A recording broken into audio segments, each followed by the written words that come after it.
Hey guys, my name's Crystal Kenny, and I'm in love with creating. All things artistic and imagination involved. I'm an American girl who chased her creative dreams all the way to Paris, France, making a living using photography. This podcast takes you inside the stories of all the artsy folks I've met along the way and gives you that extra push to discover your creative gifts. The desire to create is deeply inside each and every one of us, and I give you the tools and inspiration to find a new way of living a more creative life. This is La Vie Creative, the podcast.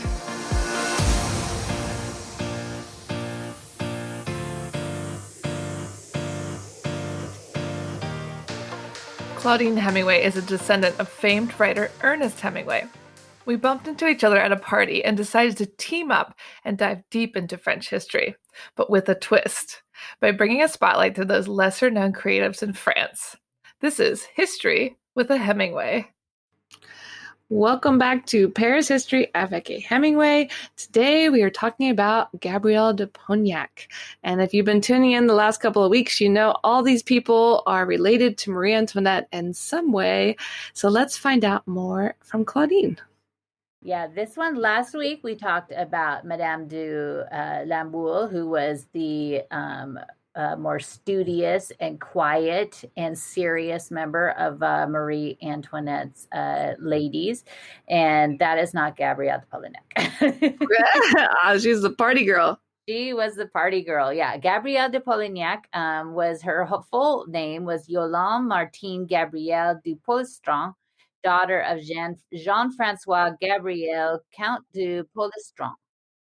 That is a mouthful. Yes, it's even longer, but I just cut it off. But and then her mother was Charlotte, and Polistron was actually an ancient nobility of France. So she had a little bit of noble blood going through her. She was born on September 8th, 1749 in Paris. And in 1767, at just 17 years old, she was engaged to be married to the Count Jules de Polignac, who was captain of the Royal Dragon Regiment. Wow, yeah, the Royal Regiment. Royal Regiment. So they were married on July 7th, 1767 in a very small ceremony because they could not actually afford a whole lot. Her father, they had lost some money, and so they didn't have a whole lot of money. So they just had a very simple ceremony. And after that, she ended up going to Versailles one day because her husband's sister was the lady of honor to Madame Elisabeth, who was the sister of Louis XVI, and somebody we'll talk about in the next few weeks as well. Can't wait to hear about her. Yeah, she was invited. She invited Gabrielle and her brother to Versailles for a ball, and she was very beautiful. She really stood out. She had this long, narrow face and this really beautiful light brown hair. And Marie Antoinette saw her and actually walked over and talked to her and said, I haven't noticed you before. I haven't seen you at court, where have you been? And she actually said to her, we don't have the means to afford to be here. And so Marie Antoinette liked her candor and her honesty. And so she kept inviting her to come back. I like that she was like straight up with the queen, like, we're not supposed to be here. Yeah. Well, a lot of the times, like, there's a story of like with Louis XIV, that they would have all of these different people. Like, this is the person that puts your shirt on. This is the person that like they have like basically everything they do. They have somebody in that role. Well, one of the most coveted roles was to be the person that was basically there when he used the toilet. And of course, we know that they didn't have indoor plumbing like we do today. So that's a different thing. But these people, these men, would pay tons and tons of money for the honor to do that because you had more time sitting there talking with the king than anybody else. So it was a highly coveted job. What? You actually had to pay to be at court. Oh, that's so weird and gross. You had to pay to hang out in the toilet with the king. Yes. And because a lot of times if you were close to him, then they would bestow titles on you. They would give you properties and chateaus and stuff. So these, when we look back at these people that were at court, these weren't like jobs. They were paying to be there. They were paying to have a job. They So, were paying to have a job, yeah, hoping that they'd win the lotto and like get a castle. yes. And which a lot of times they would. I mean, a lot of times they'd be like, oh, here's this castle, here's this title, here's, all of these things. So we've talked about so many different women that, that the king had a fancy for them, but to keep them around court, they had to give them a title and present it, and then they would be okay. Interesting. Very strange, very, very strange time.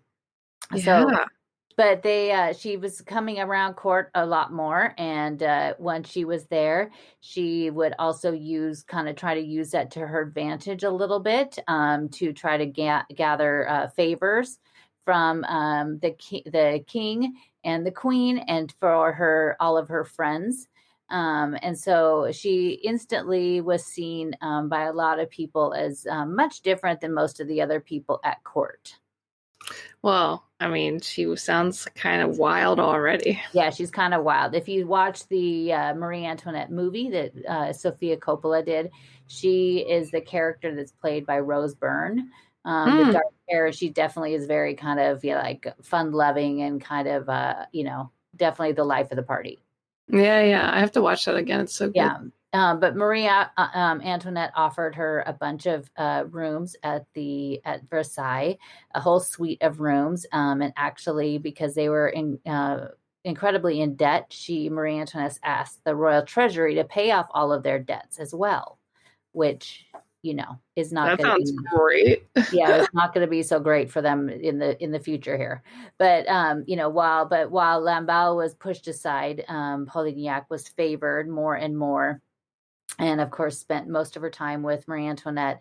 She encouraged her basically to hold more parties, to spend more time at Trianon, because while she didn't really love the pomp and the formality of court, they loved to go down to the Trianon and down to the Hameau and spend a lot of their time.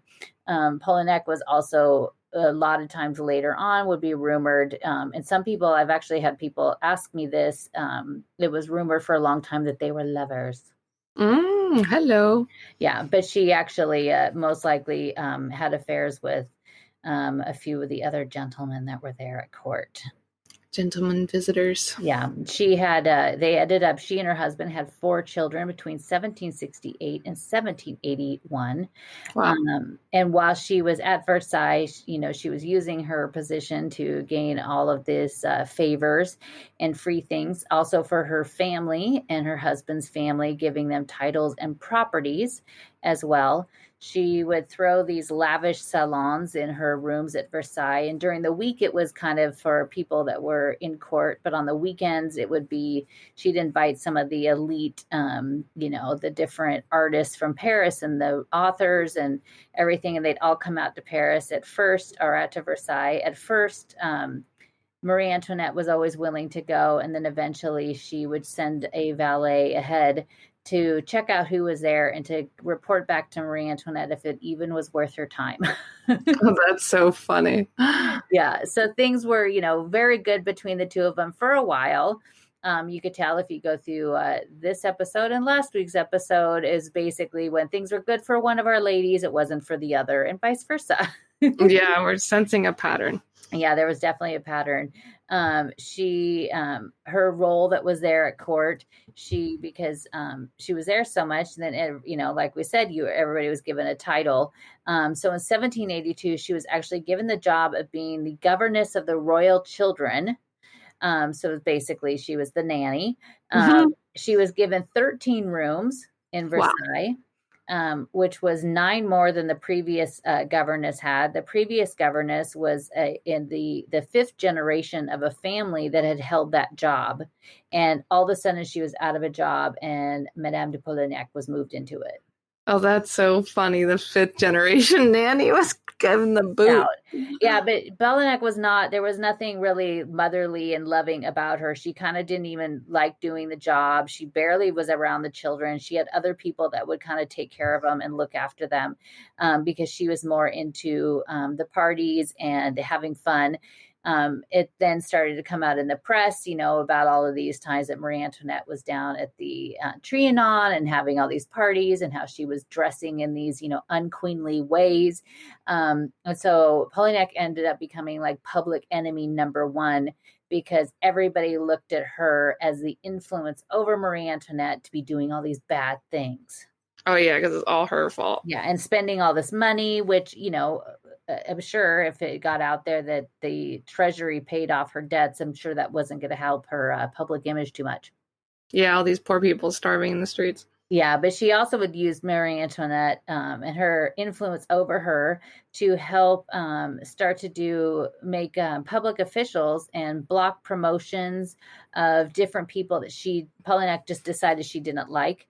She would influence Marie Antoinette to step in and get involved in it and to sway her to what she was thinking. Oh, so she was more like an advisor. Yeah, well, not in a good way. Party advisor. Yeah, she definitely got into a lot of trouble. But she was rumored, of course, to be a lover of the Queen. She was also rumored to have been involved with Alex von Fersen, who was actually involved with Marie Antoinette, and also the Count d'Artois, who was the future Louis XVIII. She sounds like a great nanny. Yeah, she was a great nanny. Yeah, she was just the queen of the parties. She would leave with her husband and also her lover. She took her lover with her, the Comte de Vauchois. On May 13th, they went to England to go to Bath for 6 weeks with their husband and lover in tow. Oh my God. Yeah, they were, their relationship with the Queen had kind of cooled off a little bit at this point. And so it was rumored that she was actually being exiled from Versailles and from France. And so she was being sent away. When she was gone, Madame Sophie, one of the daughters of Marie Antoinette and Louis XVI, died. And so as a governess, she was away, but she showed very little signs of caring that any of that even happened and didn't even try to rush back. Wow. So the nanny didn't even care that her job was literally like dying off. Yeah, she didn't really care. But they returned to court, and at the end of June, it was just a month later, just 2 days after the storming of the Bastille, on July 16, 1789, that she and her husband were urged to leave Versailles right away. It was after the Bastille had been stormed. The king had ended up talking to somebody to provide their family with fake passports that they were under the name of Swiss merchant Etienne Bezel and his family, and were told to leave quickly.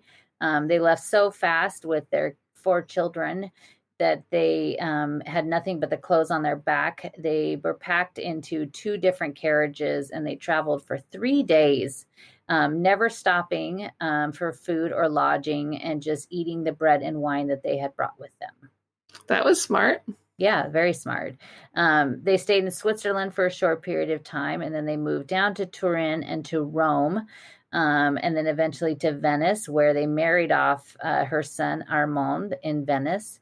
But at each stop, she was sending letters to Marie Antoinette, and Marie Antoinette was writing back to her with all of her support and her love, telling her, to not come back, and she was fine, and just to stay away. At that time, they were also getting other letters that her husband was just getting very upset because in the press, Polignac was getting blamed for a lot of the excess as in her influence, like we said, over Marie Antoinette. And he was just livid because he didn't think they ever did anything wrong. Of course, they would never do anything wrong. Never do anything wrong. At the time when she was at Versailles, another lady we've talked about before, Elisabeth Vigée-Lebrun, who was the amazing artist who painted Marie Antoinette quite a few times, as well as many of the other ladies at court, had painted Madame de Polignac 6 different times.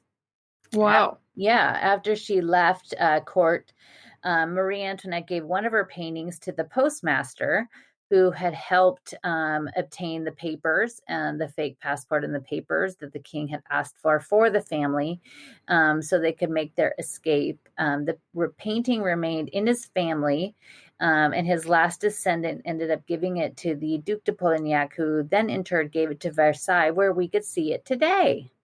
Very cool. I love following this little history, little trap. Connecting all the dots.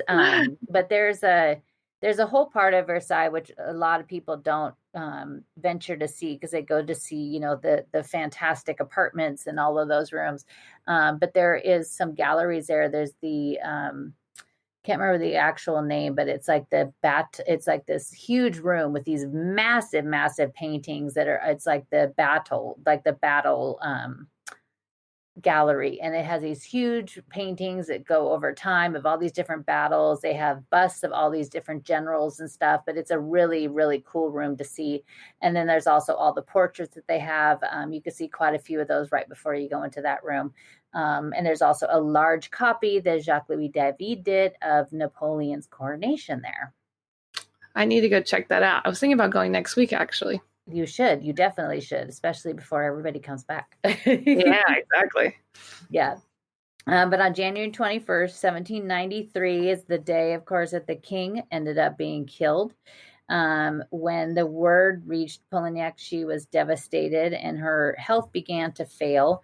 9 months later, Marie Antoinette, of course, also met her fate in October.